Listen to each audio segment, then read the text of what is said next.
Hi friends, welcome back. పిండం directed by Sai Kiran Daida. థియేటర్లో flop. ఇప్పుడు ఆహాలో స్ట్రీమింగ్ వచ్చేసింది. మరి ఈ మూవీ రిలీజ్ అయ్యాక ఏకి పారేశారన్నమాట. ఎందుకంటే ద స్కేరియస్ట్ ఫిల్మ్ అని ట్యాగ్ పెట్టారు.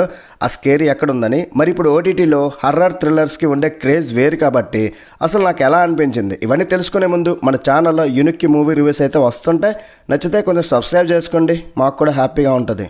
మూవీ లాంగ్ రన్ టైం అయితే ఉంది. 2 hours 37 minutes. మీ ఫ్యామిలీతో కలిసి కూడా చూసేయచ్చు. మసాలా సీన్స్ అలాంటివి ఏమీ ఉండవు. మార్నింగే లేచి దెయ్యాల సినిమా చూసా. నాకైతే మీరు ఫస్ట్ ఈ సినిమా చూసే ముందు ఒకటి ఫిక్స్ అవ్వాలి భయ్య, ఇది రొటీన్ స్టోరీ అని. అండ్ ఈ సినిమా కంప్లీట్ చేయాలంటే మాత్రం మధ్య మధ్యలో ఇది పిండం కదా, మధ్య మధ్యలో సుడి గుండాలు, దాని తర్వాత యమ గండాలు, మీరు కూడా కొన్ని దండాలు పెట్టి చూడాలి.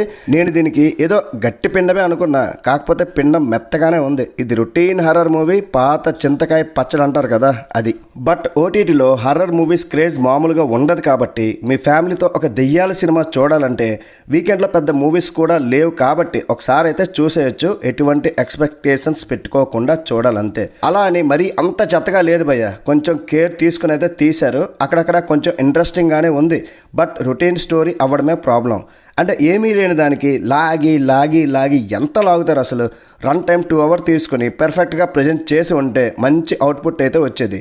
తాంత్రిక విద్యల్లో ఆరితేరిన ప్రముఖ తాంత్రికరాలైనటువంటి ఈశ్వరీరావుని అవసరాల శ్రీనివాస్ ఇంటర్వ్యూ చేస్తాడు. అప్పుడు ఆమె 1990లో జరిగిన ఒక స్టోరీ గురించి చెప్తుంది. ఇక శ్రీరామ్ రైస్ మిల్లులో అకౌంటెంట్ ఊరికి చివరిలో ఉండే ఒక ఇంటిని కొని అమ్మ, భార్య, 2 పిల్లలతో అక్కడికి వెళ్ళిన తర్వాత ఆ ఇంట్లో ఎటువంటి ప్రాబ్లమ్స్ వచ్చాయి, వారిని పట్టి పీడిస్తున్నది ఏంటి, ఇవన్నీ కూడా మీరు మూవీలో చూస్తారు. పాజిటివ్స్ గురించి మాట్లాడుకుంటే చాలా స్టార్ కాస్ట్ ఉంది భయ్య. శ్రీరామ్, ఖుషి రవి, మెయిన్గా ఈశ్వరీరావు, అవసరాల శ్రీనివాస్, 2 చైల్డ్ ఆర్టిస్ట్స్, ఇంకా సపోర్టింగ్ క్యాస్ట్, వీళ్ళందరూ యాక్టింగ్ కూడా చాలా బాగుంది.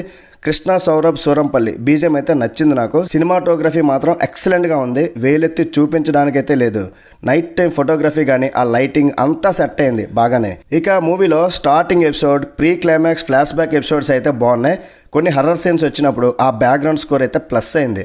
సౌండ్ డిజైనింగ్ కూడా ఓకే. నెగిటివ్స్ గురించి మాట్లాడుకుంటే ఫస్టే చెప్పినట్లు రొటీన్ స్టోరీ అవ్వడం, విఎఫ్ఎక్స్ వర్క్ యావరేజ్గా ఉండడం, మెయిన్గా రన్ టైంకి అయితే ఒక దండం, సాగదీత, లాజిక్స్ లేకపోవడం. మరి ఫైనల్గా ఈ పిండాన్ని చూడాలంటే మీరు కొన్ని దండాలు పెట్టి just for few horror scenes కోసం ట్రై చేయండి. మరి ఈ మూవీకి నేను ఇచ్చే రేటింగ్ ఎంతంటే 2.5 out of 5.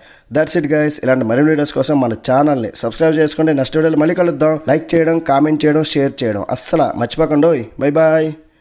జై హింద్.